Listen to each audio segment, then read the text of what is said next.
এবং আজকের দিনটা মূল যে দিন মুজাদ্দিদুজ জামান আমিরুশ শরিয়াত আল্লামা সৈয়দনা আবু বকর সিদ্দিক ফুরফুরাবি আল কুরাইশি দাদা হুজুর রহমাতুল্লাহ আলাইহি ছোট সাহেবজাদা আশিক রসুল সুলতানুল ওয়াইজিন ফানাফিল্লাহ ফানাফির রসুল ফানাফির শাইখ আল্লামা জুলফিকার সিদ্দিকী আল কুরাইশি ছোট হুজুর রহমাতুল্লাহ আলাইহির আজকে ওফাত দিবস। এখানে যারা এসেছেন আজকের দিন অবশ্যই আপনাদের মূল আশা ছোট হুজুর পীর কেবলা, তাই তো নাকি? আওয়াজ দিয়ে বলুন। আমি অত্যন্ত খুশি এর জন্য। হ্যাঁ, দেখুন আমার হুজুরের সামনে গুস্তাখি হচ্ছে, আমার দিনের নামে গুস্তাখি হচ্ছে, আমার কোরআন শেষ হবার নামে গুস্তাখি হচ্ছে, আমার আল্লাহর সামনে গুস্তাখি হচ্ছে, আমার হুজুরের কার্টুন তৈরি করা হচ্ছে, হচ্ছে না হয়নি? এর জন্য যারা করছে তারা তো অবশ্যই মানবরূপী পশু, কোনো সন্দেহ নেই, কিন্তু তাদের থেকে কি বেশি দোষী আমরা নয়? ইনশাআল্লাহ আমাদের লক্ষ্য আগামী দিন পুরো ভারতবর্ষের বুকে গুস্তাখে রাসূলদের বিরুদ্ধে কাউকে প্রয়োজন হবে না, আহলে সুন্নাত ওয়াল জামাতের কর্মীরাই যথেষ্ট হবে, বলুন ইনশাআল্লাহ। আর যিনি না হলে কুল কায়নাত হতো না। সেই রাসূলুল্লাহ দিনের জন্য রাসূলের রেখে যাওয়া সংগ্রামের রাস্তা, রাসূলের রেখে যাওয়া মিশন, রাসূলের রেখে যাওয়া সত্যের রাস্তা, তার জন্য আমরা কি করলাম? আহলে সুন্নাত ওয়াল জামাত বাংলার যুব সমাজকে এটাই মেসেজ দিচ্ছে, আসো প্রতিটা গ্রামে 30টা করে কমসে কম যুবক ইউনিট হও। আগামী দিন তুমি তোমার গ্রামে আমার নবীর সুন্নাহকে ছড়াও, তোমার গ্রামে আমার নবীর রেখে যাওয়া মেসেজকে ছড়াও, আমার নবীর আদর্শকে ছড়াও। আমার নবীর মতো মানব প্রেমিক দুনিয়ায় আসেনি আর আসবে না, আমার নবীর মতো মানববন্ধনকারী দুনিয়ায় আসেনি আর আসবে না, আমার নবীর মতো উত্তম আদর্শওয়ালা দুনিয়ায় আসেনি আর আসবে না। মহান সৃষ্টিকর্তা বলছে ইন্নাকা লাআলা খুলুকিন আযীম। এই মেসেজ যুবক তুমি ছড়াও, তুমি ডিউটি পালন করো, তুমি নিজেকে রাসূলের গোলাম প্রমাণ করো, কিয়ামতের দিন নবীর শাফাআত নিয়ে তুমি জান্নাতে যাও। এটাই আহলে সুন্নাত ওয়াল জামাতের মূল লক্ষ্য। এর মধ্যে আপনি ধর্ম সেবা হচ্ছে, এর মধ্যেই মানব সেবা হচ্ছে, এর মধ্যেই দেশ সেবা হচ্ছে। আমার নবী শুধু মুসলমানদের নয়, আমার নবী হিন্দু, দলিত, আদিবাসী, সাঁওতাল, বাগদি, খ্রিস্টান, জৈন, বৌদ্ধ পুরো মনুষ্য জাতির জন্য তিনি রিফার মেসেঞ্জার, প্রফেট, রাসূল। তাই আপনি আমার রাসূল পাক সাল্লাল্লাহু আলাইহি ওয়াসাল্লাম যেমন ধর্মের মানুষকে ভালোবেসেছে, অন্য ধর্মের মানুষের সাথে সম্প্রীতি বজায় রেখেছে। আমার নবী যখন মদিনার রাষ্ট্র কায়েম করলো, ইহুদি, খ্রিস্টান, অগ্নি উপাসক, মূর্তি পূজারী সবাই ছিল সেখানে, তাদের সঙ্গে সন্ধি করেছে, চুক্তিবদ্ধ করেছে রাষ্ট্র কিভাবে নিরাপদ চলবে, সবাইকে নিরাপদে কিভাবে রাখা যাবে। আমার নবীর আদর্শ, এই মেসেজ, আমার নবী যে সাম্যের বাণী দিয়েছে, আমার নবী যে মানবতার বাণী দিয়েছে, আমার নবী যে নারীদের অধিকার দিয়েছে, আমার নবী যে ক্ষুধার্ত মানুষের খাবারের ব্যবস্থা করেছে, আমার নবী যে কৃষকদের, দিন মজুরদের গায়ের ঘাম শুকাবার আগে তাদের পরিশ্রম মিটিয়ে দেওয়ার মেসেজ দিয়েছে, আমার নবী যে আইন ব্যবস্থা তৈরি করেছে যেখানে জুলুম হবে না, বেইনসাফি হবে না, আমানত খেয়ানত হবে না, ধোঁকা হবে না, প্রতারণা হবে না, চিটিংবাজি হবে না, ফ্রড হবে না, রাষ্ট্রের সঙ্গে গাদ্দারি হবে না।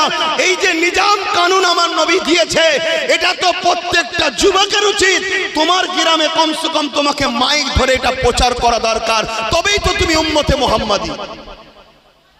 আজকে তুমি আমি রাসূলের মেসেজকে ছড়াতে পারিনি, তাই একদল মানবরূপী পশু ধর্মের দোহাই দিয়ে, ধর্মের সাইনবোর্ড লাগিয়ে দিয়ে মূর্খের সাম্রাজ্যে বাস করে পৃথিবীর শ্রেষ্ঠ মানবতা প্রেমী মানুষ, পৃথিবীর শ্রেষ্ঠ আদর্শবান মানুষ, পৃথিবীর শ্রেষ্ঠ মুক্তিদাতা মানুষ, মনুষ্য জাতিকে তিনি বাঁচিয়েছে, পৃথিবীকে বাঁচিয়েছে, নারীদেরকে অধিকার দিয়েছে, জ্যান্ত জ্যান্ত নারী পুঁতে দেওয়া হতো বন্ধ করেছে, মায়ের ইজ্জত লুটা হতো বন্ধ করেছে, বাপেদেরকে হত্যা করা হতো বন্ধ করেছে, গরিবদেরকে দাস দাসী বানানো হতো বন্ধ করেছে। এই পৃথিবীকে সাম্যের বাণী যিনি দিয়েছে, সাম্য প্রতিষ্ঠিত করেছে, সেই নূর মুহাম্মদ রাসূলুল্লাহ সানে একদল মানবরূপী পশু ধর্মের ব্যাডাল লাগিয়ে দিয়ে দাড়ি চেঁচে হোক আর দাড়ি রেখে হোক আমার নবীর সানে গুস্তাখি করছে। এই যুব সমাজকে জানতে চায়, কিয়ামতের দিনে তুমি কি আল্লাহর জান্নাতে যেতে পারবে? আল্লাহ কি প্রশ্ন তোমায় করবে না যে আমার শ্রেষ্ঠ সৃষ্টির বিরুদ্ধে আঘাত দেওয়া হয়েছিল, তুমি তোমার গ্রামে কি মেসেজ দিয়েছো বলো? আমার শ্রেষ্ঠ চরিত্রবান যাকে আমি বানিয়েছি, শ্রেষ্ঠ সৌন্দর্যবান যাকে বানিয়েছি, শ্রেষ্ঠ আখলাক যাকে দিয়েছি, শ্রেষ্ঠ নিজাম যাকে দিয়েছি, শ্রেষ্ঠ সৌন্দর্য যাকে দিয়েছি, তার প্রত্যেকটাই শ্রেষ্ঠ ছিল। তার বিরুদ্ধে যখন আওয়াজ উঠেছিল, এ যুব সমাজ তুমি কি করলে বলো? আল্লাহ তো তোমাকে আমাকে জিজ্ঞাসা করবে। আহলে সুন্নাত ওয়াল জামাত 2016 থেকে আমাকে আল্লাহ কিছু বুঝিয়েছে, সেদিন থেকে তাই আমি সংগ্রাম করে চলে আসছি, সেদিন থেকে আমি আন্দোলন করছি, সেদিন থেকে আমি তোমাদেরকে বুঝাচ্ছি। আমার টার্গেট ছিল 20,000 গ্রামে 30টা করে যুবক তৈরি করা, এটা টার্গেট আমার। কিন্তু দুঃখের সাথে বলছি, এখন পর্যন্ত 7,000 গ্রামে আমি পৌঁছাতে পেরেছি, কম বেশি। সামান্য 2-1টা গ্রাম এদিক ওদিক হতে পারে, 7,000 গ্রাম পর্যন্ত আমি পৌঁছাতে পেরেছি। 2,10,000 কর্মী তৈরি হয়েছে। শুনুন, ভক্ত আলাদা, ভক্ত আলাদা। আমি যদি আগামী দিন ব্রিগেড ডাকি, আমার ইমান বলছে ব্রিগেড ছোট হয়ে যাবে। এটা আমার নিজের উপরে এতটা বিশ্বাস, কেন আমি মোস্তফা জানের রহমতের গোলাম। আমার বিশ্বাস আমাকে আমার আল্লাহ ছুঁড়ে ফেলে দেবে না, কেন আমি রাসূলুল্লাহর খাদেম। আমি নবীর দ্বীন প্রচার করি, মানুষের দিলে রসুল ঢুকাতে চাই। রসুল ঢুকাতে মানে মানুষের দিলে ইনসাফ ঢুকাতে চায়, কেন নবী ইনসাফ। মানুষের দিলে মানবতা ঢুকাতে চায়, রসুল মানবতা। মাসুমের দিলে নারীদের মর্যাদা ঢুকাতে চায়, কেন রসুল এটা শিখিয়েছে। মানুষের দিলে মা বাপের মর্যাদা ঢুকাতে চায়, রসুল এটা শিখিয়েছে। রসুল থাকা মানে দেশের প্রেম ঢুকবে, রসুল থাকা মানে আমানত ঢুকবে, রসুল থাকা মানে আদর্শ ঢুকবে, রসুল থাকা মানে উচ্চ বর্ণ উচ্চ ক্যাটাগরির মানুষ তৈরি হবে। তাই এটা আমি যখন তৈরি করতে চাইছি, এবারে কতটা পারছি আমি জানি না, কিন্তু চেষ্টা করছি। আমার মাইকের আওয়াজে সবাই বুঝছেন তো নাকি? কথা জড়িয়ে যাচ্ছে না তো? নাই বেকার বলা হবে? আজকে আপনাকে ডেকে আমার এই আলোচনা করার কোনো প্রয়োজন নেই। আমাকে হাজারো টাকা দিয়ে আপনারাই তো নিয়ে যান, সেখানে কেউ তো মাইক পাই বলে দিতে পারি, তার বলি তো না। আমার কম বুঝুন আপনারা, বিশেষ করে উলামা হাজরাতদের বলবো, দূরে কাছে যেখানে আছেন, ছোট ছোট অনেক সংগঠন আছে, যার যার ব্যক্তিগত থাক। অলরেডি আমরা 30টার উপরে সংগঠনকে আহলে সুন্নাত ওয়াল জামাত টাচ করছে, এক জায়গায় করেছে। ছোট ছোট সংগঠনকে আমরা সাথে নিচ্ছি, তাদেরকে ফান্ড দিয়ে বিভিন্ন কাজ করাচ্ছি আমরা আহলে সুন্নাত ওয়াল জামাত। মাদার হিসাবে আহলে সুন্নাত ওয়াল জামাত আছে, তাদেরকে ফান্ড দিচ্ছি, তাদের দ্বারা বহুমুখী কাজ করাচ্ছি। কারণ আহলে সুন্নাত ওয়াল জামাত আগামী দিনে নুগি শাড়ি ছুলা চিনি দিবার স্বপ্নে আর নাই ভাই। ওই ছোট ছোট সংগঠনের দ্বারা আমরা করাচ্ছি। এই তো কিছুদিন আগে পাঁশকুড়া থেকে শুরু করে বিভিন্ন পূর্ব মেদিনীপুর, পশ্চিম মেদিনীপুরে বন্যা হয়ে গেল। আহলে সুন্নাত ওয়াল জামাতের নিশ্চয় আপনারা সোশ্যাল মিডিয়ায় দেখেছি, হাজারো ছেলেরা ঝাঁপিয়ে পড়ে তারা নিজেদের গানের পয়সা খরচ করছে। এইসব ছেলেরা বসে আছে পূর্ব মেদিনীপুরের, তারা নিজেরা করছে। কই, এটা তো আগে করতো না এরা। এটা আহলে সুন্নাত ওয়াল জামাতের আদর্শ, অর্থাৎ রাসূলুল্লাহ দেখানো রাস্তা। নবী শিখিয়েছে মানুষের সেবা করো, যে মানুষের সেবা করবে আল্লাহ তার উপরে খুশি হবে। যে মানুষকে সাহায্য করবে আল্লাহ তাকে সাহায্য করবে। যে মানুষকে ভালোবাসবে আল্লাহ তাকে ভালোবাসবে। যে মানুষকে বিপদ থেকে তুলবে আল্লাহ তাকে বিপদ মুক্ত করবে। আর এখানে মানুষ বলছি, মুসলমান মোটেই বলিনি। কোনো অমুসলিম হিন্দু যদি বিপদে পড়ে তার পাশেও দাঁড়াও, আদিবাসী বিপদে পড়লে তার পাশেও দাঁড়াও, খ্রিস্টান বিপদে পড়লে তার পাশেও দাঁড়াও। কারণ আমার নূর নবী দাঁড়িয়েছে, কি গো দাঁড়িয়েছে না দাঁড়াইনি? তাই আমি আজ 7,000 কয়েকটা গ্রাম কম বেশি আমি পৌঁছেছি। এটাকে আমি 20,000 20,000 গ্রাম আমি টার্গেট রেখেছি। কিন্তু আফসোস, আমি ভেবেছিলাম এতদিন হয়ে যাবে, কিন্তু আফসোস আমার কম এখনো গাফলতির ঘুমে ঘুমোচ্ছে। এ ঘুম সে ঘুম নয়। যদি জানতাম রাত 12টা 1টায় ঘুমোচ্ছে আলাদা কথা। এ ঘুম ফজর বাদের গাফলতির ঘুমে ঘুমোচ্ছে, যে ঘুম এদেরকে ধ্বংস করবে, যে ঘুম এদের জন্য ফায়দা নয়, যে ঘুম এদেরকে অন্ধকার করবে। এ দেশটা ভারতবর্ষ, তাই তো নাকি? একটু টাচ করছি, আপনারা শুনছেন তো নাকি? এটা টাচ করছি, এ দেশটা ভারতবর্ষ তো নাকি? এই দেশটাকে কি বলা হয়? ইসলামিক কান্ট্রি, মুসলমানদের দেশ। এটা হিন্দু রাষ্ট্র না, মুসলিম রাষ্ট্র না, খ্রিস্টান রাষ্ট্র না, জৈন রাষ্ট্র? কোন রাষ্ট্র? জোরে বলেন। কেউ যদি বলে এটা মুসলিম রাষ্ট্র, সে সংবিধানের পক্ষে না বিরুদ্ধে? কেউ যদি বলে খ্রিস্টানের রাষ্ট্র, সংবিধানের পক্ষে না বিরুদ্ধে? কিন্তু আজকে প্রকাশ্য বলা হচ্ছে এটা হিন্দু রাষ্ট্র বানাতে হবে। আমাদেরকে এখনো ঘুম ভাঙেনি যে এত বড় সমাজ বিরোধী, সংবিধান বিরোধী কথা হওয়ার পরেও তাদেরকে স্যালুট করা হয়, তাদের আগে পিছনে ফোর্স থাকে। এ থেকে কি আপনি বুঝতে এখনো পারছেন না যে আগামী দিন আপনাদের লাইফে স্পেনের মতো আঘাত আসতে চলেছে? স্পেনে কি হয়েছিল ইতিহাস জানেন? জানেন কি আপনাদের? বলবেন তো জানেন কি? স্পেনে 800 বছর মুসলমান রাজ করছিল। কোনোভাবে খ্রিস্টানরা স্পেন থেকে মুসলমানকে সরাতে পারেনি। মুসলমানদের মধ্যে কিছু লোভী আছে। একটা সমীক্ষায় দেখছিলাম গত 5 বছরে কম বেশি 5 লক্ষ অন্য ধর্ম থেকে মানুষ ইসলাম কবুল করেছে, আর ইসলাম ধর্মের মাত্র 30,000 লোক ইসলাম থেকে বেরিয়ে অন্য ধর্মে গেছে। তাহলে ইসলাম থেকে লোক বেরোয় না বেরোয় না? একটু সাড়া দেবেন ভাই। আর যদি বলেন যে অসুবিধা হচ্ছে তাহলে ছেড়ে দিই ভাই, কেন আমি অনেকটা দূরে সরে গেছি আপনাদের থেকে। তাই বাইজিৎ ভাই বলল যে আপনি মনে দুঃখ নেবেন না, কিন্তু নতুন করে আমি আরো একবার ভাবছি যদি জাগানো যায়। যদি আপনারা বলেন যে না আমাদের এই ঘুমটাই ভালো লাগছে তাহলে বলুন, হাত তুলে নি। আর যদি বলেন যে না, তাহলে আমি চেষ্টা করছি আপনাদেরকে জাগাবার। জাগুন জাগুন জাগুন। তাহলে 30,000 ইসলামের অনুসারী, ইসলামের ঘরে জন্ম লিয়া ছেলে, তারা ইসলাম থেকে বেরিয়ে অন্য ধর্মে চলে গেছে। শুনছেন? যখন কেউ অন্য ধর্ম থেকে ইসলামে আসে, উদখুলু ফিস সিলমি কাফা, পুরোপুরি তাকে আসতে হয়। কিন্তু যারা ইসলাম ছেড়ে অন্যদিকে চলে যায়, তখন তাদেরকে বলা হয় তোমরা ভেতরটা শুধু আমাদের রাখো, বাহ্যিকটা ইসলামেরই রাখো, কেন তোমাদের দ্বারা অনেক কাজ আছে। তাদেরকে প্রতিদ্বন্দ্বিতায় নামানো হয়, রাজনীতির প্রতিদ্বন্দ্বিতায়। তাদের পিছনে অস্ত্র দেওয়া হয়, বোম দেওয়া হয়, অর্থ দেওয়া হয়। সমাজে তাদের জন্য মিডিয়া থেকে শুরু করে সবকিছু বেশি বেশি ক্যানভাস করে প্রচার করা হয়, প্রচার করে হাইলাইট করে তাকে জিতানো হয়। আমরা ভাবি এটাও মুসলমান ওটাও মুসলমান, জিতলো তো সমস্যা কি আছে? কিন্তু না, সে আদৌ ইসলাম থেকে বেরিয়ে গেছে, ঠোলটা শুধু রেখে দিয়েছে আমাদেরকে লুটবে বলে। ঠিক স্পেনে এটাই ঘটেছিল। কোনোভাবে যখন স্পেন থেকে ইসলাম ও মুসলমানকে সরাতে পারছে না, তখন কি করলো? যারা ইসলাম ছেড়ে দিয়ে খ্রিস্টানের লুবি মানুষ, পয়সার লোভে খ্রিস্টান হয়ে গেল, তাদেরকে বলল খ্রিস্টান দীক্ষা নিচ্ছ নাও, কিন্তু বাইরেটা তোমরা রাখো মুসলমান। তাদেরকেই মুসলমানদের প্রতিনিধি হিসাবে, লিডার হিসাবে দাঁড় করানো হলো। তাদের পিছনে বাইরে থেকে খ্রিস্টানরা অর্থ, সারমায়া সব কিছু সহযোগিতা করলো, করে তাদেরকে জিতালো, কামিয়াবি করালো। এইভাবে জিততে জিততে এই গাদ্দার মুনাফিক সুরাতে সকলে মুসলমান, ভেতরটা বেঈমান বা খ্রিস্টান, এই মাইন্ডের লোককে আস্তে আস্তে জিতিয়ে দেওয়া হলো। তাদের সংখ্যা বেড়ে গেল। যখন বেড়ে গেল, সরকার ভেঙে দিয়ে তারা ক্ষমতায় বসলো।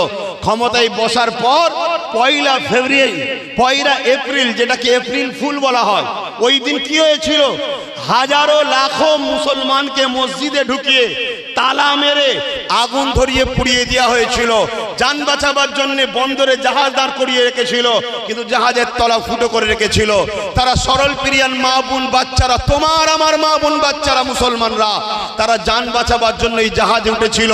কিছুটা সাগরে যেতে না যেতে শিশু বাচ্চা কোনো পর্যন্ত ডুবে ডুবে মারা গেল।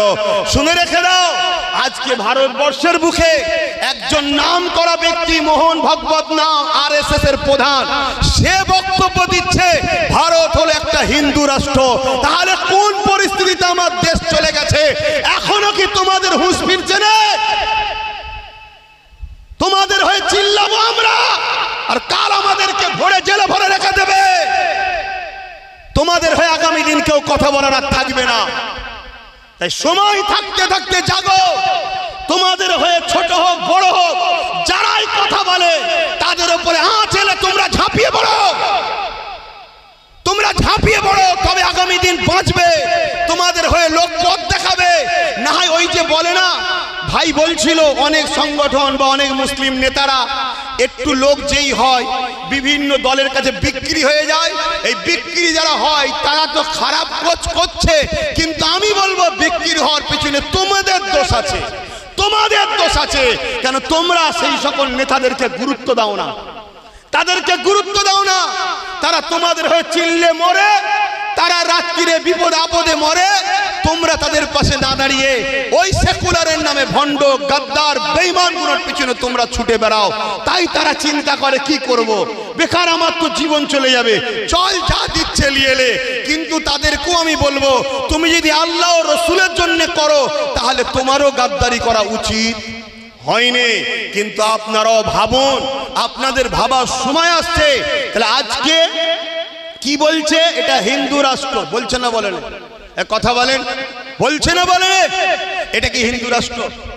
আমি যদি বলি এটা মুসলমানদের রাষ্ট্র, ইসলামিক কান্ট্রি, আমি দেশের সংবিধান বিরোধী, আমি দেশদ্রোহী, তাই এটা কোনোভাবে আমার মুখ দিয়ে মানাই না।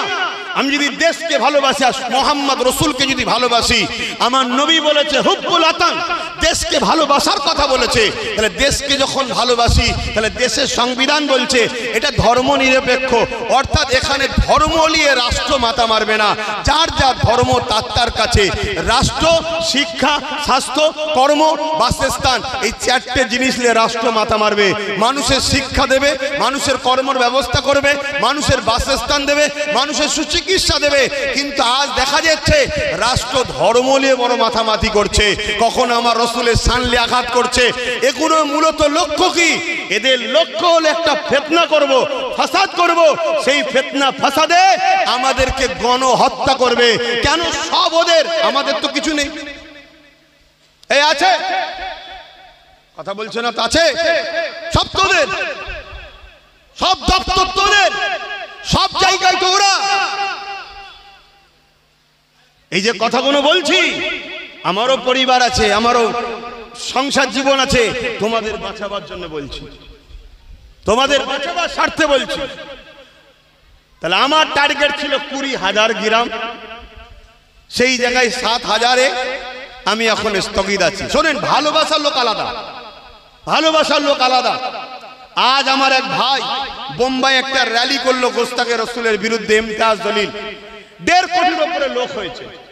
তোমরা তো মাথা লাড়ছো, ওই প্রোগ্রামটা যদি না হতো এতদিন আরো কত কি হতো তোমরা জানো? তোমরা বোঝো? তোমরা তা বোঝো না। ওই ভিড়টা তোমাদেরকে আগামী 2-5 বছর নিঃশ্বাস এখনো নিতে দিচ্ছে, ওই ভিড়টা। তাহলে কাল যখন আমি ডাকবো তখন তুমি তো কারবার নিয়ে ব্যস্ত, তুমি তো দোকান নিয়ে ব্যস্ত, তুমি তো দুনিয়ার সেকুলার ভণ্ড নেতার পিছনে ঘোরা ব্যস্ত, তুমি তো বেঈমানদের পিছনে ঘোরা ব্যস্ত, তোমার তো সময় নেই যাবার। এই তো জীবন আমাদের, এই তো অবস্থা আমাদের। তাহলে আজকে 20,000 গ্রামে যদি আমি 30টা করে ছেলে করতে পারতাম, তাহলে 6 লক্ষ কর্মী। কর্মী আলাদা জিনিস, ভক্ত আলাদা জিনিস। কর্মী মানে তার অ্যাসেট এটা। এখানে যারা কর্মী আছে তারা সংগঠনের কথাকে ক্যাচ করছে, বাকি সাপোর্টার ভক্ত আলাদা জিনিস, ভালোবেসে এসছে। কথা কিছু বুঝছেন না, বোঝেন না? এবং যারা এখানে নেতৃত্ব শুধু আছে তাদেরকে ইনভাইট করা হয়েছে। সবাই যদি বলা হয় অত লক্ষ লোক যদি এখানে ঢোকার জায়গা হবে? খুব ভালো করে বুঝুন আমার ভাইরা, আমার কথায় কি আপনারা আঘাত পাচ্ছেন নাকি? তাহলে আজকে 1923 সালে একটা সংগঠন করলো আরএসএস। 100 বছর তাদের হতে চলেছে। তাদের লক্ষ্য এই দেশকে হিন্দু রাষ্ট্র বানাবে, সংবিধানকে মুছে দেবে। কথা শুনছেন না? শোনেন। তো এই দেশের জন্য যেমন হিন্দু ভাইয়েরা রক্ত দিয়েছে, পাঞ্জাবিরা দিয়েছে, শিখেরা দিয়েছে, আদিবাসীরা দিয়েছে, মুসলমানরা রক্ত দিয়েছে না দেয়নি? দিয়েছে। সবাই মিলে এক জায়গায় বসে একটা সংবিধান লেখা হলো। ডক্টর বাবা সাহেব আম্বেদকরের নেতৃত্বে এই সংবিধান লেখা হলো। দেশ চলবে এই সংবিধান অনুযায়ী। আজকে সেরকম একটা ভিআইপি লোকের মুখ থেকে, এত পাওয়ারফুল লোকের মুখ থেকে আজকে কথা বেরোচ্ছে। 100 বছর ধরে তারা সবর করে ধৈর্য ধরে আগাচ্ছে, উদ্দেশ্য তাদের পূরণ করার জন্য। কিন্তু আজ আপনাদেরকে ভাবাচ্ছি, আমরা কখনো কোনো ধর্ম, কোনো দিন, কোনো সমাজ বা দেশের বিরুদ্ধে কোনো রকম যাররা পরিমাণ নোংরা মন মানসিকতা রাখা আহলে সুন্নাত ওয়াল জামাত শিখায় না, শিখাতে পারবেও না। কেন? এটা ইসলাম বিরোধী, এটা ইসলাম বিরোধী। কিন্তু আমাদেরকে, আমাদের অধিকারকে, আমাদেরকে বাঁচার জন্য আমাদেরকে সংগঠিত হওয়া দরকার আছে না? আজকে আমাদের গাফলতি, আমাদের অবহেলা, আমাদের চুপ থাকার জন্যই তো আজকে এই কাজগুলো হচ্ছে। আমরা আমার হুজুরের মেসেজ তো ছড়াতে পারছি না। আরো একটা কথা আপনাদেরকে বলি, আপনারা খেয়াল করে দেখেছেন ভারতের রেল এবং ভারতের সেনাবাহিনীদের যে জায়গা আছে, তারপরে ভারতবর্ষে তৃতীয় নম্বরে সব থেকে বেশি জায়গা হলো মুসলিম সমাজের ব্যক্তিগত সম্পদ ওয়াকফ এস্টেট। শুনছেন আপনারা?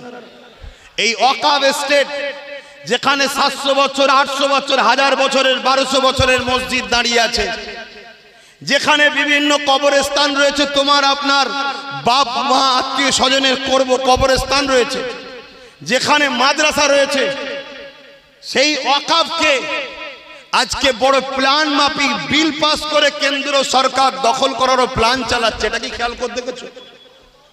আজকে যদি এই বিলটা পাস হয়ে যায়, আজকে যদি এই ওয়াকফকে হাতিয়ে নিতে পারে, তাহলে কি হবে? যেমন আজকে আমার আদিবাসী ভাইদের জল জঙ্গলের সম্পদ অধিকার কিনে নেওয়া হয়েছে, তাদেরকে বিভিন্ন জায়গায় উচ্ছেদ করা হচ্ছে, তাদেরকে উচ্ছেদ করে সেসব জায়গাকে প্রমোটিং করে বিভিন্ন কর্পোরেট ধনী লোকদের হাতে তুলে দেওয়া হচ্ছে। তারা এদর ওদর ঘুরে বেড়াচ্ছে। কাল ওই দৃশ্যটা তোমার আমার হবে, ওর থেকেও ভয়ানক হবে। কেন? তোমার আমার আরেকটু ভয়ানক হওয়ার কারণ হচ্ছে তুমি আমি মুসলমান। এ কথা শুনছেন না? শুনেন, এর থেকেও ভয়ঙ্কর কারণ হবে। আমার কথা কার পছন্দ হচ্ছে কার হচ্ছে না আমি জানি না, কিন্তু এই কথা আমার ইমানি দায়িত্ব আপনাদেরকে শোনানো, আমি শুনিয়ে দিচ্ছি। নেবেন কি নেবেন না, আহলে সুন্নাত ওয়াল জামাতের শাখা অফিস আরো বাড়াবেন কি বাড়াবেন না আমি জানি না। আর তথাকথিত কিছু মুসলিমদারি নামধারী রাজনীতির নেতারাই দেখুন আহলে সুন্নাত ওয়াল জামাতের বিরোধী করে, অথচ এত বড় কথা বলা দেশকে, দেশের সংবিধান বিরোধী যারা কথা বলে সেই সংগঠনের বিরুদ্ধে কথা বলে না, আহলে সুন্নাত ওয়াল জামাতের ছেলেদের বিরুদ্ধে কথা বলে। তাহলে স্পেনের মতো এরাও কি মুসলমান মনে হচ্ছে? এরা ভেতরে ভেতরে সব বিক্রি হয়ে গেছে, শুধু সময়ের অপেক্ষায় আছে। যেদিন সময়ের অপেক্ষা আসবে আমাদেরকেও মসজিদে ভরে পোড়ানো হবে, আমাদেরকেও রাস্তাঘাটে যে কোনো জায়গাতে শেষ করে দেওয়া হবে। তার ক্ষুদ্র ক্ষুদ্র নমুনা তো আমরা পাচ্ছি। কখন টেনে পিটিয়ে মেরে দিচ্ছে, কখনো বিভিন্ন মুরব্বীদের দাড়ি ধরে কাটছে, বিভিন্ন স্লোগান দিয়ে পিটিয়ে মেরে দিচ্ছে, কখন আখলাসকে, কখন তাবরেজকে, কখন হাফেজ জুনায়েদকে এইভাবে মেরে দেওয়া হচ্ছে না। বলুন, একটা কথা মিথ্যা বলছি আপনাদের সামনে? এগুলো দেখো, আপনারা শুধরাবেন না, সেই বিশ্বাস তাদের উপরে। আজকে ওয়াকফ সম্পত্তিকে হাতাবার লক্ষ্যটা কি? এটা তো কারণ, কেন ওয়াকফ টাকা তো আমরা পাই না, ওয়াকফের টাকা আমরা পাই না। আর 5 মিনিট লোক অসুবিধা হচ্ছে নাকি? ওয়াকফের টাকা কি আমরা পাই? যদি ওয়াকফের টাকা পেতে একটা মুসলমান গরিব থাকতো না। আমাদের ওয়াকফের টাকা এত, একটা মুসলমান গরিব থাকতো না, সব লাখপতি নাই কোটিপতি হয়ে যেত। হয় লাখপতি না হয় কোটিপতি হয়ে যেত, এত টাকা। ঠিক আদিবাসী ভাইদের জন জঙ্গলের সম্পদকে কেড়ে নেওয়ার জন্য আজকে তাদের দুর্দশা দেখুন। দেখুন, ঠিক আমারও ওয়াকফ সম্পত্তি আমাদের থাকার পরেও কিন্তু আমরা পাই না। কেন পাই না? আমাদের টাকাকে বিভিন্ন বছর যারা ক্ষমতায় থাকে তারা লুটে পুটে খায়। শুনছেন তো নাকি? যেমন আমার রাজ্যে বিগত দিনে যারা ছিল, তার আগে যারা ছিল, এখন যারা, সবাই লুটে পুটে খাচ্ছে, আমরা পাই না। সামান্য কিছু ভিক্ষা হিসাবে দেওয়া হয়, কিন্তু এইটাকে হঠাৎ করে আবার বিল করে পুরো কবজা করার লক্ষ্যটা কি? টাকা তো তোমরা খেয়েই নিচ্ছ, আবার বিল করতে চাইছো, আইন করতে চাইছো কেন? উদ্দেশ্যটা কি ভাবুন। উদ্দেশ্য হচ্ছে যখন তোমাকে আমাকে শেষ করা হবে, তোমাকে আমাকে ভারত থেকে মিটিয়ে দেওয়া হবে, যেমন স্পেনে মিটিয়ে দেওয়া হয়েছে, তখন বিশ্ব থেকে না আওয়াজ ওঠে যে ওরা তো ওখানকার বাসিন্দা, ওদেরকে মিটিয়ে দেওয়া হচ্ছে কেন? তুমি বাসিন্দা প্রমাণ করতে পারবে কি করে? ওই 1000 বছরের মসজিদ দেখাবে, ওই 1000 বছরের কবরস্থান দেখাবে, ওই 1000 বছরের মাদ্রাসা দেখাবে যেটা তোমাদের পূর্বপুরুষরা তৈরি করেছে। কিন্তু ওয়াকফ বিল করে নিয়ে এগুলোকে সব ভেঙে চুরমার করে দিয়ে প্রমোটিং করে দেবে। না কবরস্থান থাকবে, না মসজিদ থাকবে, না মাদ্রাসা থাকবে, তোমার আমার পূর্বপুরুষের ঐতিহ্য কিছু থাকবে না। তখন বলা হবে এরা ঘুষপেটি, এরা বাইরে থেকে ঢুকেছে তাই তাড়িয়ে দেওয়া হচ্ছে, যেভাবে রোহিঙ্গাদের ঘরে তাড়িয়ে দেওয়া হয়েছিল। আমার কথাতে অনেকের অসুবিধা হবে, কাল হয়তো অনেক ন্যাশনাল দেশের অনেক মিডিয়া হয়তো কালকে হই হই করতে পারে, কিন্তু আমি একটা কথা বুঝি, সত্যের পক্ষে দাঁড়ানো আমার রাসূল শিখিয়েছে, দাঁড়িয়ে আছি। কিন্তু তোমাদের দাঁড়ানো দরকার আছে না? হাত তুলে বলো দরকার আছে না? যদি দরকার থাকে তাহলে তোমরা প্রচার করো, আহলে সুন্নাত ওয়াল জামাতের ইউনিট বাড়াও, হাত নামাও, আরো ইউনিট বাড়াও। আর মাকসাদ এই যে ওয়াকফ বললাম, দেশকে ভালোবাসার কথা বললাম, এগুলোও কিন্তু ইসলাম শিখিয়েছে। তাই যদি আমার রাসূল না শিখাতো এইগুলোর বিষয়ে কথা বলার, তাহলে আল্লাহকে সাক্ষী রেখে বলছি, কার ওয়াকফ চলে যাচ্ছে, কে বন্যায় ডুবে যাচ্ছে, কার মেয়েটির রেপ হয়ে যাচ্ছে, কার কোথায় কি হচ্ছে, আরে মনুষ্যত্বর জ্ঞান আমাকে দিও না। আমার সামনে মাথা ব্যথা হতো না, ও নেতারা দেখবে, যাকে নেতা বানিয়েছো তারা দেখবে। কিন্তু আমি চিল্লাচ্ছি কেন? কেন চিল্লাচ্ছি? আরজি করে সেই বোনের বিচার আজও হলো না কেন? এত কিছু ঘটার পরও গত 3 দিন আগে কুলতলি জয়নগরে একটা 10 বছরের, সে কোন ধর্মের আমার দেখার দরকার নেই, হ্যাঁ সে জন্মগত হিন্দু ঘরে জন্ম হয়েছে, কিন্তু সে তো বোন আমাদের। একটা এইটুকু বাচ্চা মেয়েকে কেন রেপ করে ফেলে দেওয়া হবে পুকুরে? পুলিশকে কেস করতে যাওয়া হয়েছে, পুলিশ তার কেস লাইনে গুরুত্ব দেয়নি। আজকে যদি গুরুত্ব দিতে হয়তো মেয়েটার শরীরের উপর নির্যাতন হলেও হয়তো তার জানটা ফিরে পাওয়া যেত, সে কোন রকম ভাবে জিন্দেগিতে বেঁচে থাকতে তো পারতো। তাকে মেরে ফেলে দেওয়া হয়েছে, পরের দিন পুকুর থেকে পাওয়া যাচ্ছে। এই ঘটনা ঘটবে কেন? আহলে সুন্নাত ওয়াল জামাতের কি কাজ নয় এর বিরুদ্ধে প্রতিবাদ করা? যদি বলেন যে নয়, তাহলে আমি বলবো ইসলাম তাহলে কি এর বিরুদ্ধে কথা বলেনি? যদি বলেন হ্যাঁ ইসলাম অন্যায়ের বিরুদ্ধে কথা বলেছে, তাহলে আহলে সুন্নাত ওয়াল জামাতের প্রত্যেকটা সৈনিককে আগামী দিন যে কোনো অন্যায় হবে তার বিরুদ্ধে আপনাকে সংগ্রাম করতে হবে। ওই সংগ্রামে যদি আপনার মৃত্যু হয়, আপনি বেহিসাব জান্নাতে যাবেন, এই অঙ্গীকার দিলে আজকে যান। আপনি ভাববেন না হিন্দুর জন্য আন্দোলন করলে আপনি মরলে জান্নাতে যাবেন না, এ ধারণা ভুল। আপনি যদি কোনো অসহায় হিন্দু বেটি, মা, বোন, বাপ, ভাইয়ের জন্য আন্দোলন করেন, আপনি অসহায় আদিবাসী, দলিত, সাঁওতাল, বাগদি, যে কোনো ধর্মের গরিবের জন্য, অসহায় মজলুমের জন্য দাঁড়িয়ে আপনি আন্দোলন করেন, মনে রাখবেন ওই অবস্থাতেও যদি আপনি মারা যান, আল্লাহ আপনাকে বেহিসাব জান্নাতে দেবে। জোরে বলুন সুবহানাল্লাহ। কেন? সে কোন ধর্মের আমার জানার দরকার নেই, সে মানুষ, আমি মানুষ। আর মানুষ জাতিকে সৃষ্টি করেছেন মহান রব্বুল আলামিন সর্বশ্রেষ্ঠ করে। কথা মাথায় ঢুকছে না? ঢোকে না? অতএব এই আন্দোলন, এটি আহলে সুন্নাত ওয়াল জামাতের লক্ষ্য। তাই আমি আশা রাখবো আগামী 4 মাসের মধ্যে আপনাদেরকে আরেক মাস বাড়াচ্ছে, আগামী 5 মাসের মধ্যে আজ থেকে শুরু করে, নতুন হোক পুরাতন হোক, প্রত্যেকে যে কোনো দিন, বৃহস্পতিবার, শুক্রবার, শনিবার, রোববার, এই 4 দিনের মধ্যে আমার কেন্দ্র অফিসে ডাইরেক্ট দেখা করতে হবে। যদি নেতৃত্বর মাধ্যম দিয়ে পারো আসো, না হয় 1 to 1 এসেও দেখা করতে হবে যে আমি এখনো আছি। কেন? আগামী দিন তোমার বিপদে আমি সাথ দিতে কেন যাব? তুমি আমার কওমের জন্য, আমার দিনের জন্য, সমাজের জন্য, মানুষ জাতির জন্য তুমি কি করেছো বলো? তুমি যখন একা থাকাকে পছন্দ করেছো, তুমি বিপদটা একা ভোগ করো। কথা বুঝছেন না? বলেন না? আগামী দিন কলকাতা, আগামী দিন বারাসাত, আগামী দিন মেদিনীপুর, আগামী দিন 24 পরগনাতে, আগামী দিন হুগলিতে কোন জায়গায় আমার মুসলিমকে একজনকে পিটতে পিটতে মেরে দিল, আমি তার হয়ে কেন রাস্তায় নামবো? সে সমাজের জন্য কি করেছে জানা দরকার আছে না নাই? সে সমাজের জন্য ঐক্য হয়ে থাকতে পছন্দ করেছে কি করে না দেখার দরকার আছে না নাই? তুই যখন একা থাকতে পছন্দ করেছিস, আজ যখন তোর মরার সময় হয়েছে একা ভোগ কর। হ্যাঁ, বড় পাওয়ারের সাথে বলে যাচ্ছি, আগামী যদি পুরো বাংলার লোক আমাকে যদি ডিভোর্স দেয়, ছেড়ে দেয়, তালাক দেয়, বাদ দেয়, আল্লাহকে সাক্ষী রেখে বলছি তোমার জাত পাকে পাকের কসম, আব্বাস সিদ্দিকীর কোনো অসুবিধা নাই। মোস্তফা কালিয়া বাঁচতে চায়, মোস্তফা কালিয়া মরতে চায়। আমার নবীর শানে এই বাংলাতেও একজন চরিত্রহীন মেয়ে কথা বলে আজও ঘুরে বেড়ায়। কি করে ঘুরে বেড়াতে পারে? এই বাংলা 3.5 কোটি মুসলমানের জবাব দেওয়া দরকার আছে না? এই বাংলার পীর সাহেব, এই বাংলার পীরজাদা, এই বাংলার মুফতি, এই বাংলার মৌলানা, এই বাংলার হযরত, এই বাংলার ইমামদের জবাবের দরকার। কেন তোমরাই তো দালালি করে গভর্নমেন্ট তৈরি করো? তাহলে আজকে তোমার গভর্নমেন্ট কেন ওই হারামজাদি, ওই চরিত্রহীন, কোরআন যাকে বলেছে যারো সন্তান, ওই মহিলাটা এখনো জেলের মধ্যে কেন নয়? আমার বাংলাতেও বলেছে। এরকম খবর আপনাদের কাছে আছে না নাই? জোরে বলেন, আছে না নাই? তোমরা মুসলমান দাবি করি, আমরা নবীর উম্মত দাবি করি। যে নবী না হলে মায়ের সম্মান বুঝতাম না, বাপের সম্মান বুঝতাম না। যে নবী না হলে দাদা হুজুরকেও পেতাম না। যে নবী না হলে কোনো কিছুই পেতাম না। আজকে সেই নবীর শানে গুস্তাখি হচ্ছে আমার বাংলাতেও। আমার বাংলাতে কোরআনকে অপমান করা হয়েছে। আমার বাংলাতে কোন সরকারি পদের লোক আমার রাসূলুল্লাহর পরিবারের উপর আঘাত দিয়েছে। এদের বিচার হচ্ছে না কেন? কোনো বলো। তোমরা 3.5 কোটি মুসলমান মিলে গভর্নমেন্ট তৈরি করো।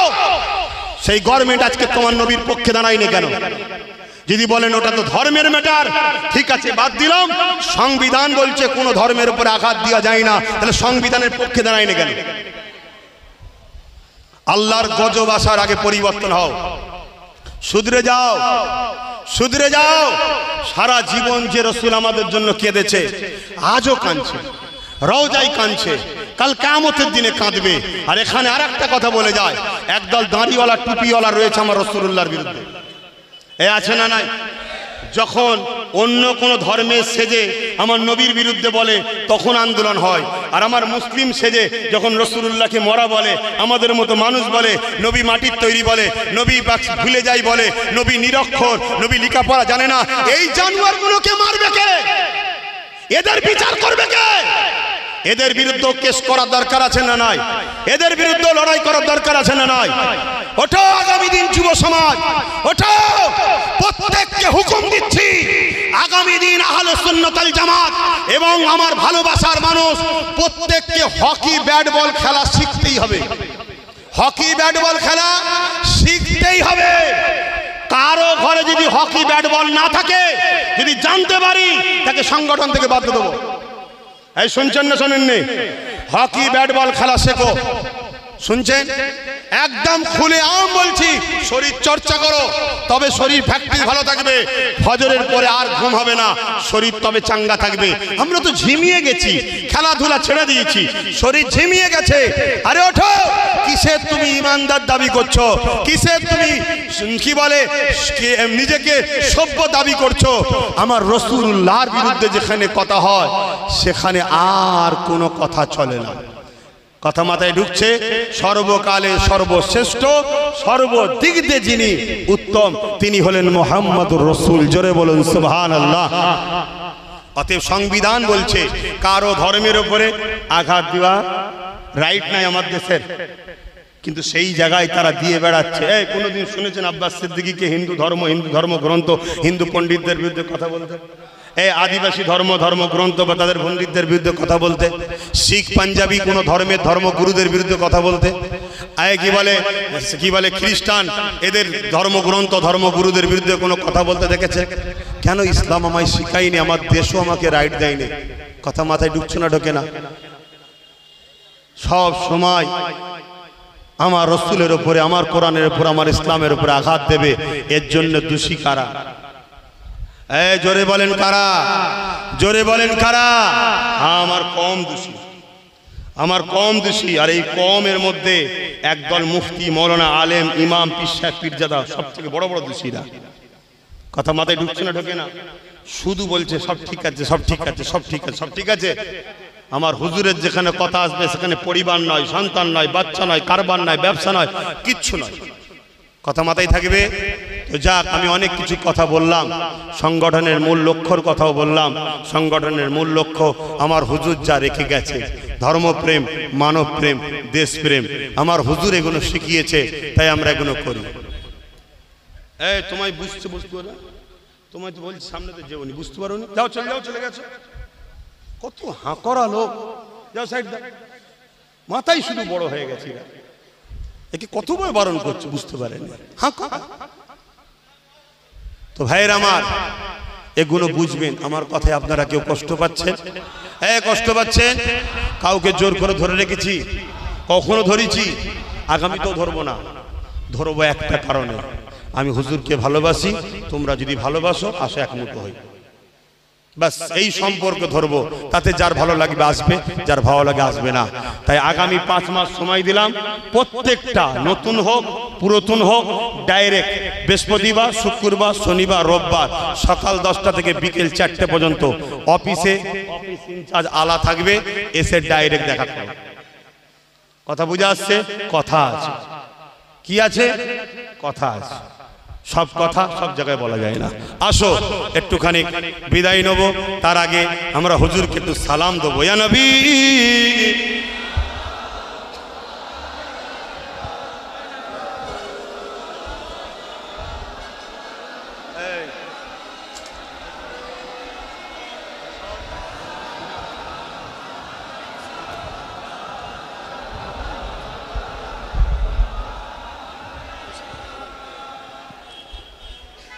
আরো একটা কথা আপনাদের কাছে শোনাতে ভুলে গেছি, শুনে রাখেন।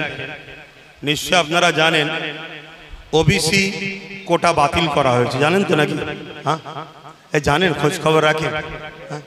আপনারা তো কি খবর রাখেন তো নাকি? হ্যাঁ, ওবিসি মানে একটা কোটা। এই কোটার মাধ্যমে কমসে কম একটা দুটো মুসলমান একটু চাকরি পেয়েছিল। কটা? একটা দুটো মুসলমান চাকরি পেত, না পাওয়ার মতনই, তারপরও এই কোটা থেকে পেত একটা দুটো। শুনছেন তো নাকি? পেত। সেটাকেও বাতিল করে দেওয়া হয়েছে, তার মানে একেবারে জিরো এখন। শুনছেন তো নাকি? এসসি এসটি বলে সব কোটা আছে, তার মধ্যে কোনো মুসলমানের নামই নেই। কেন? দেশ কোনো ধর্মভিত্তিক চলে না। দেশের কোনো কোটা হলে, সিস্টেম চালু হলে সংবিধান বলছে গরিবি দেখে করা হবে। তাহলে প্রকৃত এসসি এসটি আদিবাসী দলিত মুসলমানদেরও হওয়া দরকার, ঠিক না বেটি? কেন মুসলমানদের মধ্যে অনেক গরিব আছে। হ্যাঁ, মুসলমান কোনো জাত ভেদ কাস্ট উঁচু নিচু মানে না, সবাই আমরা সমান। কিন্তু তারপরও সংখ্যা অনুপাতে যখন চাকরির ব্যাপার আছে, তাহলে এসসি এসটি তো মুসলমানের নাম এন্ট্রি হওয়া দরকার, কিন্তু হয়নি। কি করে হবে? তোমরা তো ভিক্ষা লাও, ভিক্ষা নিয়ে যখন গভর্নমেন্ট তৈরি করো, তা সেখানে নাম ঢোকে কখনো? কথা মাথায় ঢুকছে না? ঢোকে নেই। তাহলে সেই জায়গাতে মনে রাখবে, ওবিসিতে একটা দুটো তবুও চাকরি পেত, সেটাকেও বন্ধ করে দেওয়া হয়েছে। তোমাদের যে ওবিসি বন্ধ হয়ে গেছে, এই ওবিসিটাকে চালু করা দরকার আছে না? না, তা হাইকোর্ট তো বন্ধ করেছে, তাহলে সুপ্রিম কোর্টে যেতে হবে। তোমাদের পক্ষে সুপ্রিম কোর্টে গেছে? বলো, তোমরা যাকে তো মাথায় তুলে রেখেছে গেছে? সেই গেছে কে? তোমার নবীর বংশের ছেলে নওশাদ সিদ্দিকী সুপ্রিম কোর্টে যে কেস করছে তোমাদের। কথা বুঝে আসছে? সেও কেস করছে। সেই যখন নাগরিকত্ব বিলের ব্যাপারে তাড়িয়ে দেবে, তোমাদের হয়ে কেস করতে গেছিল এই সেকুলার মার্কাগুলো কেউ না যায়নি, সেই কে গেছে? সেই নওশাদ সিদ্দিকী।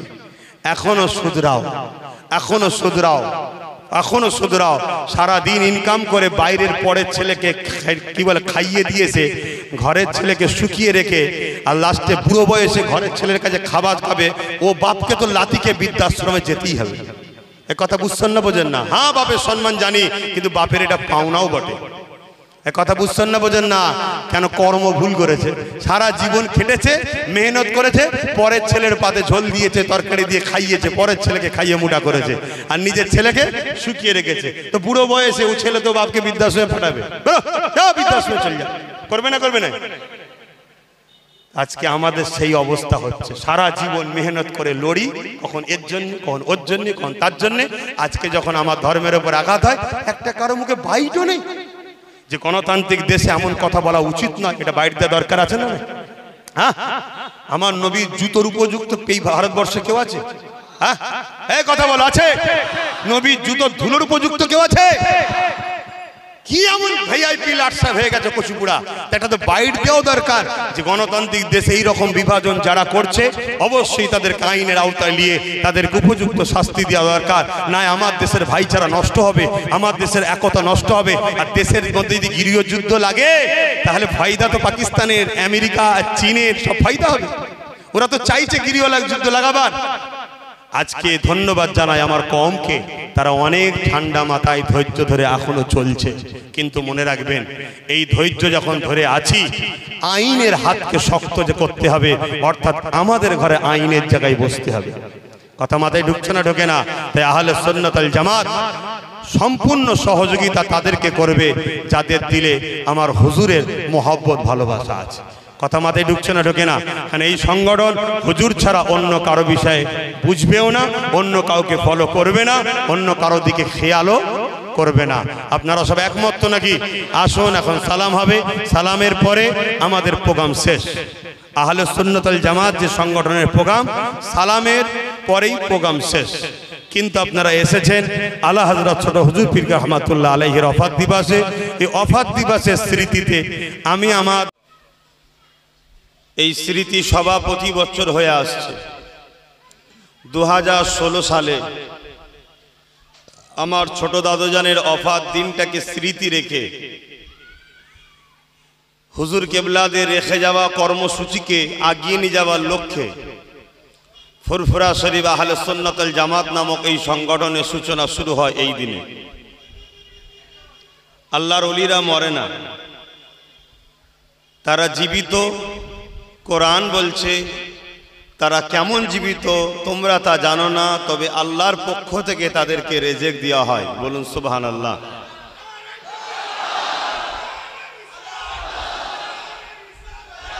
ভাইয়ের আমার, খুব ভালো করে বুঝুন, এটা হলো মূল আমাদের জন্ম হওয়ার মূল থিং। এজন্যই আল্লাহ আমাদেরকে তৈরি করেছে।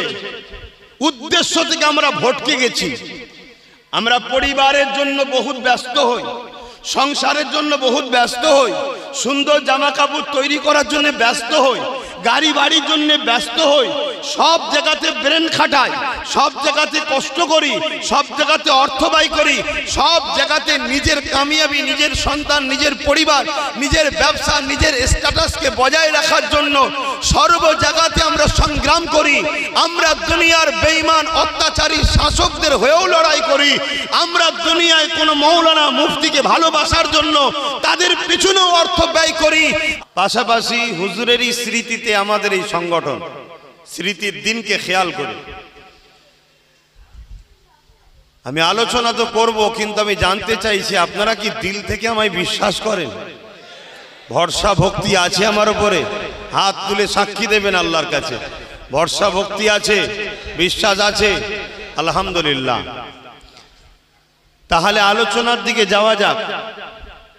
ফুরফুরা শরীফ আহলে সুন্নাত ওয়াল জামাত দীর্ঘদিন কি কর্মসূচি করেছে বলেই সামান্য সময়ের মধ্যে শেষ করা যাবে না। এটাও আহলে সুন্নাত ওয়াল জামাতেরই একটা গর্ব। আহলে সুন্নাত ওয়াল জামাত এত কাজ করেছে এই অল্প দিনের মধ্যে, যেটাকে এইভাবে স্বল্প সময়ে বলে শেষ করা সম্ভব নয়। তারপরও সঞ্চালক সাহেব তিনি যৎসামান্য গুটি কত কথা বলেছেন। আমি সার অংশ এতটুকু আপনাদের কাছে বলবো, আমাদেরকে সৃষ্টি করেছেন মহান রব্বুল আলামিন আল্লাহ। উদ্দেশ্যটা কি? উদ্দেশ্য একটাই, উদ্দেশ্য একটাই, ইল্লা লিয়াবুদুন, আল্লাহর দাসত্ব। আল্লাহর দাসত্বটা কি? মা আতাকুমুর রাসূল ফাখুযুহু ওয়া মা নাহাকুম আনহু ফান্তাহু। নবী যা দিচ্ছে নাও, যা ছাড়তে বলেছে ছাড়ো। আমি প্রায় জায়গায় বলেছি, আজও আপনাদের বলছি, আহলে সুন্নাত ওয়াল জামাতের সে নিচু তলা থেকে ওপর তলা পর্যন্ত প্রত্যেকটা কর্মীর মাইন্ডে যেন এবং দিলে এই কথাটা সেট থাকে, আহলে সুন্নাত ওয়াল জামাত কারো কথাই চলবে না। আহলে সুন্নাত ওয়াল জামাত নকশায়ে মুহাম্মদুর রাসূল হুজুর পাক সাল্লাল্লাহু আলাইহি সাল্লাম যা দিয়েছে নেব, যা ছাড়তে বলেছে ছাড়বো। এই ইশারাতে আহলে সুন্নাত ওয়াল জামাত চলছে, ইনশাআল্লাহ আগামীতেও চলবে। বলুন ইনশাআল্লাহ। আমার হুজুর যা করতে বলেছে আমরা সেই ইশারাতে চলার চেষ্টা করে চলছি। উদাহরণস্বরূপ বোঝাতে চাইছি, হয়তো 100টা কাজ দিয়েছে ইসলাম বা আমার রাসূল, বুঝাবার জন্য বলছি। আমরা হয়তো 100টা কমপ্লিট করতে এখনো পারিনি, কিন্তু আমাদের উদ্দেশ্য 100টার কাজের মধ্যে থেকে 10টাও যদি করতে পারি হুজুরের পক্ষে করব। 100টা কেন 200টাও যেন হুজুরের বিরুদ্ধে কোনো কাজ না হয়। কথা বুঝাতে পারছি আপনাদের? এটাকে মাথায় রাখতে হবে প্রত্যেকটা কর্মীদেরকে। আজ আমরা এখানে যারা আছি বেশিরভাগ আহলে সুন্নাত ওয়াল জামাতের সঙ্গে জড়িয়ে আছি, নিচু থেকে নিয়ে ওপরতলা পর্যন্ত বিভিন্ন পদে, বিভিন্ন দায়িত্বে, বিভিন্ন কাজের সঙ্গে অনেকে জড়িয়ে আছি, বা অনেকে পছন্দ করে, সাপোর্ট করে, সহযোগিতাও করে। কেননা আমাদের মাকসাদ তো এটাই, আমাদেরকে মহান সৃষ্টিকর্তা সৃষ্টি করেছে তো এজন্যে। শুধু আমাদের নয়, প্রত্যেকটা নবী আলাইহিস সালামকে রূহের জগতে আল্লাহ পাক অঙ্গীকার নিয়েছে। বলো আমার মোহাম্মদ রসুলকে তোমরা সাহায্য করবে কি বলো, আমার মোহাম্মদ রসুলকে হেল্প করবে কি বলো, আমার মোহাম্মদ রসুলের দ্বীনের কাজে সহযোগিতা করবে কি বলো। প্রত্যেকটা নবী আলাইহিস সালামদের রূহদের কাছ থেকে মিশাক লিয়া হয়েছিল রূহের জগতে। অর্থাৎ তোমাদেরকে আমি নবুয়ত দেবো, কিতাব দেবো, হিকমত দেবো, সম্মানিত তোমাদেরকেও করব। কিন্তু আমার রসুল মোহাম্মদ সাল্লাল্লাহু আলাইহি সাল্লামের যখন সময় আসবে, তোমরা যদি তিনাকে পাও, নিজেদের নেতৃত্ব ছেড়ে দিয়ে, নিজেদের গদি ছেড়ে দিয়ে, নিজেদের পজিশন ছেড়ে দিয়ে, নিজেদের দাওয়ার কাজ, নিজেদের নেতৃত্ব বন্ধ করে মোহাম্মদ রসুলের নেতৃত্ব মেনে তার সেবায় তোমরা নিয়োজিত হবে কি বলো। এটা আল্লাহ কোরআনের গাওয়া দিচ্ছে, নবীদের থেকে মিশাক নিচ্ছে, সাক্ষী নিচ্ছে। সমস্ত নবীরা অঙ্গীকার করেছিল, ক্বালা নাম, আল্লাহ আমরা সাক্ষ্য দিচ্ছি, আপনার কথাকে অ্যাকসেপ্ট করছি, আমরা নবী মোহাম্মদ রসুলকে রসুল বলে মেনে নিলাম এবং তিনাকে আমরা সর্বদিক দিয়ে সহযোগিতা করব। জোরে বলুন সুবহানাল্লাহ। এই কথা থেকে আমাদেরকে জ্ঞান লিয়া দরকার। যদি নবীদের থেকে আল্লাহ এই অঙ্গীকার লাই যে আমার বন্ধুর গোলামি করবে কি বলো, সাদা ভাষায় বলছি গোলামি, যেটা আপনাদের বুঝতে সুবিধা হবে। হ্যাঁ, আমি আজকে দাবের সাথে বলছি, আমার আগে ভাই বলছিলেন আমার জিন্দেগিতে প্রচুর বাধার সম্মুখীন আমি হয়েছি। হ্যাঁ, রক্তে গোস্তে তৈরি, কখনো হয়তো মন খারাপ হয়, কিন্তু আবার যখন হুজুরের জীবনী আলোচনা করি বা পড়ি তখন মনে হয় এটা তো গোলাম হিসাবে পাওনাদার, আমি পাওনা তো হবে, গোলামি করব আর এটা পাওনা হবে না, এটা কেমন করে হয়। তা তোমাদেরও মাইন্ডে সেট করা দরকার যে নবীদের ঘরে যদি আল্লাহ এই মিশাক নেয়, এই অঙ্গীকার নেয়, তাহলে আমাদের জন্মটা হয়েছে এই কারণেই। হাসবো হুজুরের জন্য, কাঁদবো হুজুরের জন্য, চলবো হুজুরের জন্য, বসবো হুজুরের জন্য, কারবার হুজুরের জন্য, সংসার হুজুরের জন্য, দেখবো হুজুরের জন্য, চোখ বন্ধ করবো হুজুরের জন্য, কথা বলবো নবীর জন্য, মুখ বন্ধ রাখবো নবীর জন্য, হাত তুলবো নবীর জন্য, হাত গুটিয়ে নেবো নবীর জন্য, নিঃশ্বাসটা টানবো নবীর জন্য, নিঃশ্বাসটা ছাড়বো নবীর জন্য। এই অঙ্গীকার লাইফে নিয়ে যদি আহলে সুন্নাত ওয়াল জামাত করতে পারেন